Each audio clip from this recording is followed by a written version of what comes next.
Hello students, welcome to the vision point. Myself Amitabh Soni as a biology mentor और मैं इस particular vision point से जुड़ गया हूं आपको बायोलॉजी पढ़ाने के लिए because I have more than 22 year experience. मैं इस पूरे इंडिया के अंदर 22 साल से पढ़ा रहा हूं और इंडिया के बाहर भी पढ़ा रहा हूं। मैं काठमांडू और नेपाल में भी पढ़ा और आप जैसे कई सारे स्टूडेंट्स आज मेरे इस पर्टिकुलर इंडिया के अंदर और इंडिया के बाहर भी मेरे पढ़ाए हुए कई सारे बच्चे आज डॉक्टर। तो आप बिल्कुल परेशान मत होइए, हैरान मत होइए। क्यों? क्योंकि मैं आपको पढ़ाऊंगा बायोलॉजी और उस बायोलॉजी को रटने की जरूरत नहीं है। जस्ट कुछ टिप्स आपको याद रखनी है, कुछ आपको ट्रिक्स याद रखनी है और आपको बायोलॉजी बहुत प्रैक्टिकली याद रहेगी।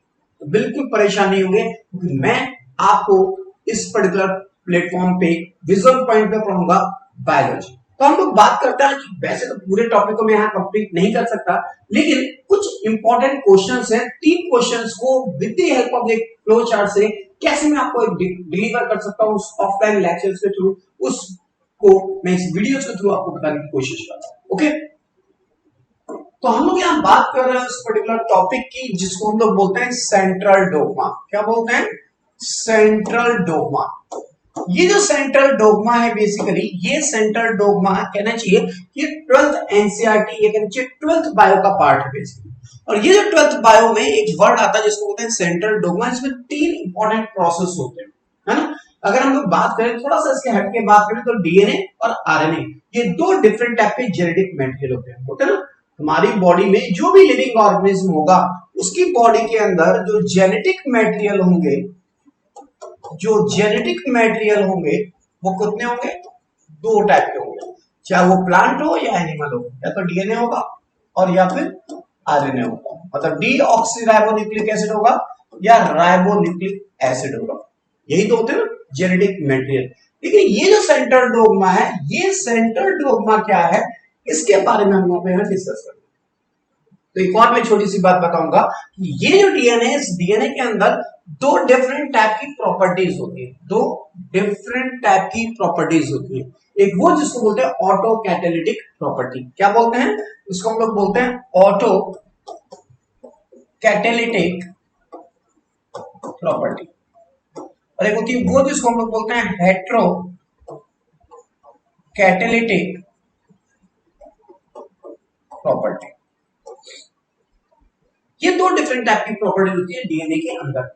मैं बहुत चैप्टर्स को डिटेल में बात नहीं कर रहा हूं, मैं केवल इस पर्टिकुलर सेंट्रल डोग्मा और उससे रिलेटेड कुछ चीजों को एक्सप्लेन कर रहा हूं जिससे आपको ये आइडिया लग जाएगा कि ऑफलाइन में लोग किस तरीके से अपनी स्ट्रेटजी को इंप्लीमेंट करेंगे और आपके क्वेश्चंस के डाउट को रिमूव करेंगे, है ना। क्योंकि ये डिपेंड करता है बेसिकली कि आपके पढ़ाने वाले टीचर को कितना एक्सपीरियंस है।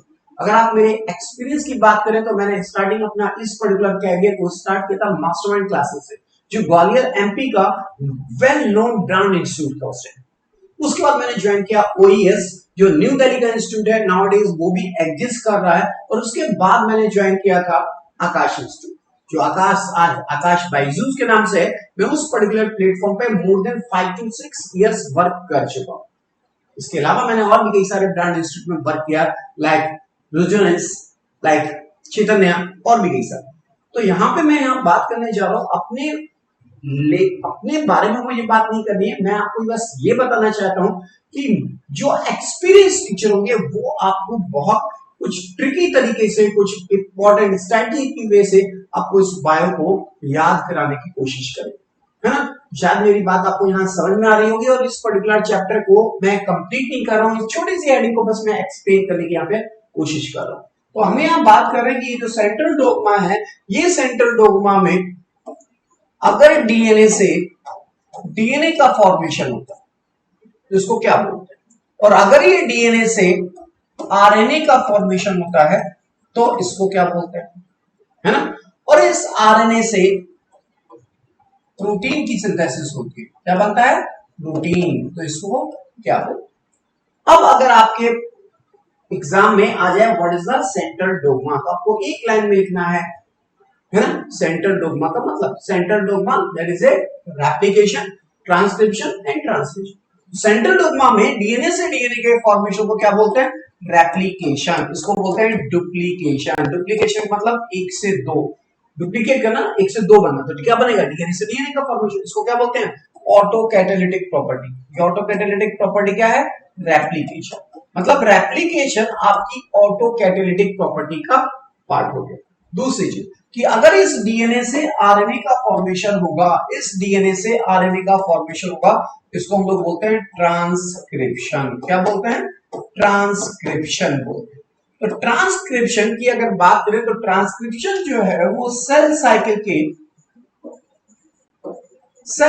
की जीवन फेज में देखने को मिलता है, और रेप्लिकेशन जो सेल साइकिल के S1 फेज में देखने को मिलता है या S फेज में देखने को मिलता है। सेल साइकिल के S फेज में रेप्लिकेशन और सेल साइकिल के जीवन फेज में ट्रांसक्रिप्शन, है कि नहीं? अब बात करते हैं ये आरएनए से प्रोटीन की सिंथेसिस को क्या बोलते हैं? ट्रांसलेशन बोलते हैं। क्या बोलते हैं इसको? ट्रांसलेशन। तो ये हमारा हो गया सेंट्रल डोग्मा, जहां पे हम लोग आगे बात करेंगे इस रेप्लिकेशन की, ट्रांसक्रिप्शन की और ट्रांसलेशन की डिटेल में बात करेंगे। इन तीनों प्रोसेस से इसको अगर हम लोग बात करें, इनको कंबाइंड फॉर्म में अगर हम लोग इसकी जब स्टडी करेंगे तो ये चैप्टर कंप्लीट होगा मॉलिक्यूलर बेसिस ऑफ इनहेरिटेंस। ये चैप्टर को कंप्लीट करने से पहले आपको इसके बेसिक्स पता होने चाहिए। डीएनए क्या होते हैं, आरएनए क्या होते हैं, डीएनए आरएनए में बेसिक डिफरेंस क्या होता है और भी सब। तो आप जुड़े रहिए इस विजन पॉइंट्स के प्लेटफॉर्म से ऑफलाइन क्लासेस में, और इसलिए जोड़ना है क्योंकि मैं आपके साथ लेके आया हूं इस बायोलॉजी को, और बायोलॉजी बहुत इजी होने वाली है, बहुत इंटरेस्ट बनने वाला है, और कोशिश करूंगा कि आपको कई सारे प्रैक्टिकल्स की क्लास में करवाऊं रिगार्डिंग द बायोलॉजी। तो मिलते हैं नेक्स्ट ऑफलाइन क्लासेस में। Thank you so much.